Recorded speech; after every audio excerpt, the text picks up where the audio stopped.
একজন নারী, শোনেন, একজন নারী বনু কাইনুকার বাজারে গিয়েছিলেন তার প্রয়োজনে। ইহুদি তার শ্লীলতাহানি করেছে, তার সতর খুলে দিয়েছিল একজন ইহুদি। এটা দেখে একজন মুসলিম ভাই সেখানে থাকতে না পারে ওই ইহুদির গর্দান নামিয়ে দেয়। এই ইস্যুকে কেন্দ্র করে ইহুদিরা মিলে ওই ভাইকে শহীদ করে। তখন ওই বাজারে ওই ভাই ছাড়া আর কেউ ছিল না, একজনই ভাই ছিল। এরপরে এই মামলা আসলো নবীর দরবারে সাল্লাল্লাহু আলাইহি ওয়াসাল্লাম। এটা মদিনার ঘটনা।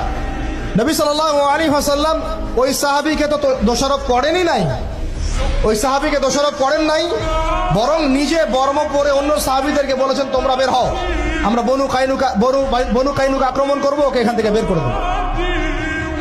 একজন দিনী বোনের ইজ্জতের বদলা নেওয়ার জন্য পুরো বনু কাইনুকার ইহুদিদের সাথে যুদ্ধ হয়েছে।